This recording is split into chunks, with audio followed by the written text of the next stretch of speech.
Continue avec le fromage.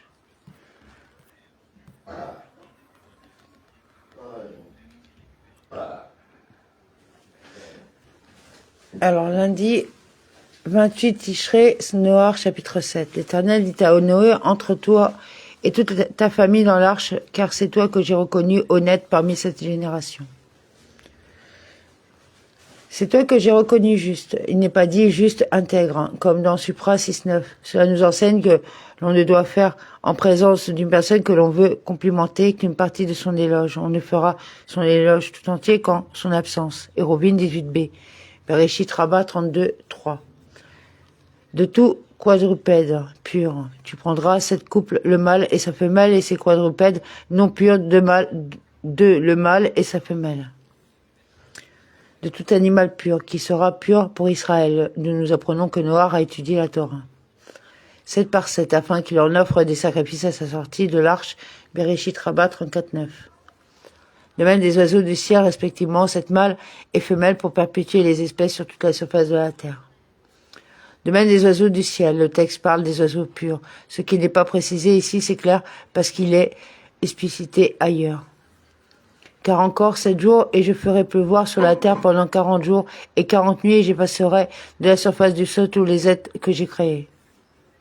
Car encore 7 jours, ce sont les 7 jours du deuil de Methushélah, le juste. Bereshit Rabbah 32.7. Le Saint béni soit-il a eu des égards pour lui et a retardé le châtiment constitué par le déluge. Si tu calcules les années de la vie de Methushélah, tu trouveras qu'elle se termine dans la 600e année de Noach. Car encore 7 jours. Que veut dire encore? C'est un répit supplémentaire ajouté aux 120 années déjà fixées. 40 jours, ce qui correspond au délai nécessaire à la formation de l'embryon, parce que leur mauvaise conduite avait obligé leur créateur à engendrer des enfants issus d'unions illégitimes. Bereshit Rabbah 32.5. Noé se conforma à tout ce que lui avait ordonné l'Éternel. Noach fit, en venant vers l'arche, voir Supra 6.22. Or, il était âgé de 600 ans lorsqu'arriva le déluge, ces eaux qui couvrirent la terre. Noé entra avec ses fils et sa femme et les épouses de ses fils dans l'arche pour se garantir des eaux du déluge. Noach entra et ses fils, les hommes à part et les femmes à part, parce que les rapports sexuels leur étaient interdits étant donné que le monde était plongé dans le malheur. Midrash Tahoma 58.11, à cause des eaux de déluge. Même Noach était de foi fragile et croyait à la venue du déluge tout en n'y croyant pas. Il entra dans l'arche que lorsque les eaux l'y ont forcé. Bereshit Rabbah 32.6. Les quadrupèdes purs de ceux qui ne le sont point, des oiseaux et de tous ceux qui rampent sur le sol. 2 à 2, ils vinrent vers Noé, dans l'arche mâle et femelle, ainsi que Dieu l'avait prescrit à Noé. Ils vinrent vers Noach, d'eux-mêmes, Bereshit Rabbah 32.8, 2 par 2. Ils étaient tous égaux dans ce compte.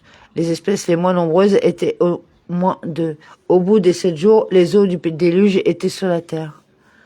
Dans l'année 600 de la vie de Noé, le 2e mois, le 7e jour du mois, en ce jour jaillirent toutes les sources de l'immense abîme et les cataractes du ciel s'ouvrirent. Le 2e mois, Rabbi Eliezer a enseigné, c'était en Eshvan. Rabbi Yoshua a enseigné, c'était en Iyar. Rosh Hashanah 11b. Se rompirent pour faire jaillir leurs eaux. Du grand abîme, mesure pour mesure, la méchanceté de l'homme était grande. Supra 6.5. Ils ont donc été frappés par le grand abîme Sanhédrin 108a. La pluie tomba sur la terre 40 jours et 40 nuits.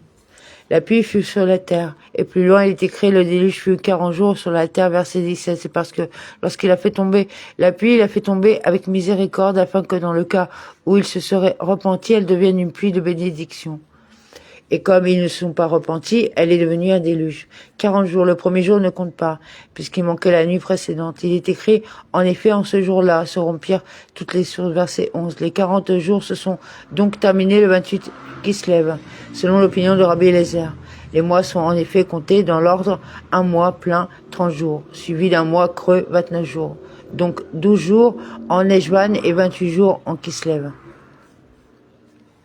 Ce jour-là même était entré dans l'arche de Noé, Sem, Cham et Japheth, fils de Noé, et avec eux la femme de Noé et les 3 femmes de ses fils. Au milieu de ce jour-là, Beth Sem, littéralement par la force. c'est-à-dire en plein jour. Le texte enseigne avec ses contemporains, disait, si nous le voyons entrer dans l'arche, nous la briserons et nous le tuerons. Le Saint béni soit-il a alors dit, je vais le faire entrer aux yeux de tous. Et nous verrons bien quel est celui dont la parole va se réaliser. Bereshit Rabbah 32:8. Eux et toutes les bêtes fauves, selon son espèce et tout le bétail, selon son espèce et tout animal rampant sur la terre, selon son espèce et tout volatile, selon son espèce, tout oiseau, tout être ailé. Tout oiseau, tout être ailé, le mot tzipor, oiseau, est au cas construit comme pour dire tout oiseau pourvu de toutes sortes d'ailes, donc y compris les sauterelles, ou là 139b. Et le mot canaf signifie plume, ou aile, comme dans alors le Kohen ouvrira l'oiseau du côté des ailes, biquet, nafash.